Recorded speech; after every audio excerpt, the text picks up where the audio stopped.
Assalamualaikum dan salam sejahtera. Untuk grup kami memilih kebebasan bersuara di Malaysia.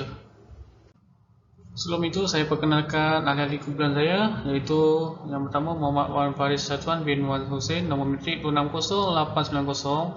Yang kedua saya sendiri Muhammad Nasruddin bin Bujang 265338. Yang ketiga Muhammad Sufian bin Saleh 260966. Yang keempat Ahmad Syahid bin Abdul Samad 260559. Yang terakhir Ahmad Iqmal Syakir bin Muhammad Nasir 260558. Untuk pengenalan, kebebasan bersuara merupakan salah satu daripada 9 perkara yang berada di dalam perlembagaan di Malaysia.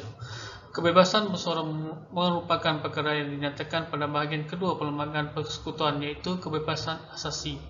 Dalam perlembagaan menurut Fasal Kurungan 1 Kurungan A Perkara 10 menyatakan bahawa setiap warga negara mempunyai hak dalam menyuarakan pendapat dan bebas untuk berkata-kata.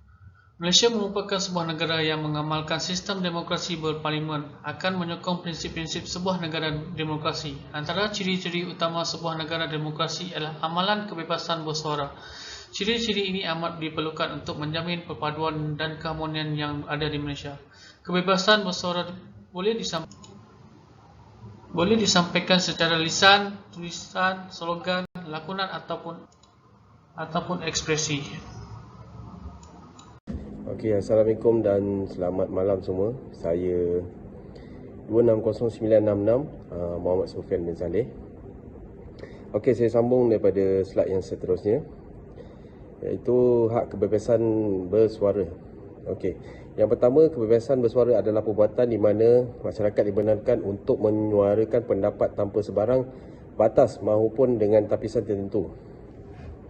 Okey, yang kedua, hak kebebasan ini telah diberikan dan boleh digunapakai oleh masyarakat tanpa mengira umur, kaum dan pangkat.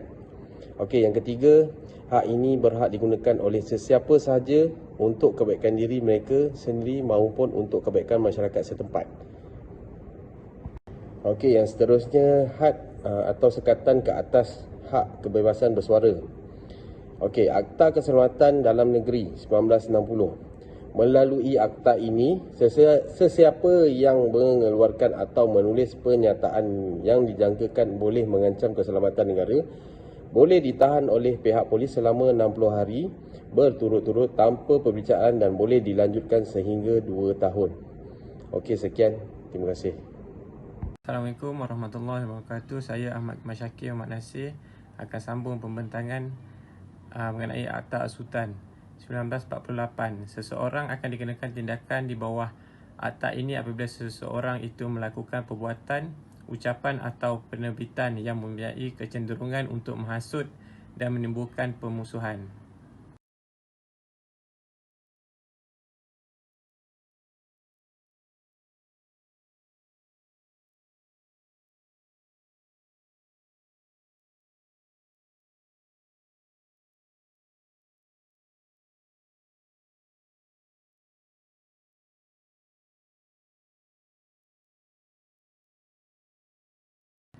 Seterusnya, Akta Fitnah 1957. Akta ini digunakan bagi menyekat kebebasan bersuara di mana apabila berlakunya pengeluaran kata-kata atau penulisan yang boleh menyebabkan terjejasnya reputasi seseorang.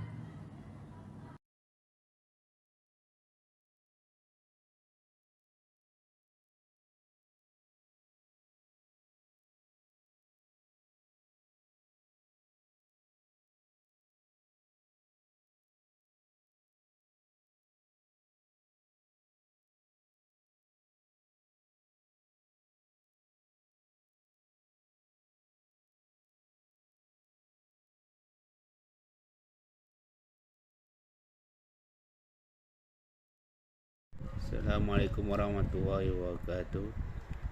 Saya Ahmad Syahid bin Abdul Samad, nombor metrik 260559. Untuk isu berkaitan dengan hak kebebasan bersuara, salah satu contoh iaitu penghinaan ke atas Duli Yang Maha Mulia Sultan Selangor di media sosial, iaitu seseorang penceramah bebas telah dihadapkan ke mahkamah kerana menerbitkan kata-kata berunsur penghinaan dan fitnah di Facebook. Sebagai seorang penceramah bebas, bukanlah satu tindakan yang wajar untuk mereka menggunakan hak kebebasan bersuara sehingga menyebarkan fitnah dan kebencian ke atas sultan. Lain menyalahgunakan peranan beliau sebagai seorang pendakwah yang seharusnya menyebarkan kebaikan dan bukannya menyebarkan kebencian. Untuk contoh yang lain, itu kata-kata yang diterbitkan oleh Wan Ji Wan Hussein di Facebook miliknya, iaitu Sultan Sel tu tak payah nak ingatkan sudah UPM, dia sendiri tentu kena pergi mengaji agama lagi, kena ajar Sultan Sel arak tu haram, ketua agama tak layak ada hak rock cafe, perasaan bagus tapi bodoh agama. Yang lainnya lah, buang je sultan-sultan ni, perapis duit rakyat.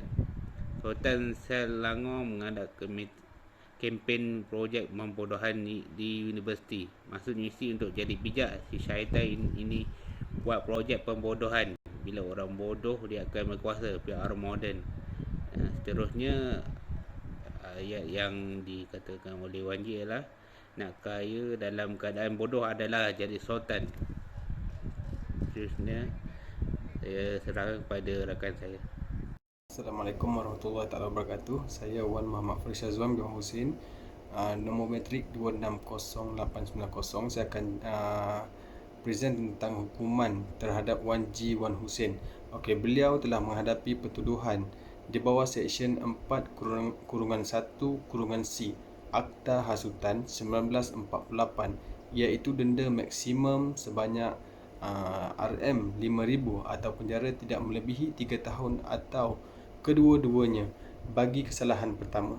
Semasa dihadapkan di hadapan mahkamah, di hadapan hakim, beliau memohon untuk menfailkan rayuan untuk hukuman tersebut.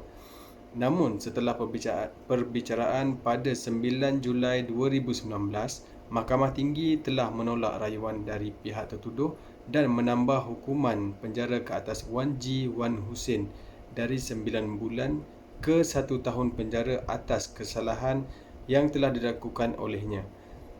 Okey, secara kesimpulannya, secara tuntasnya, penghinaan ke atas Sultan adalah satu kesalahan yang berat dan ia adalah satu perbuatan yang memalukan untuk kita sebagai rakyat lakukan.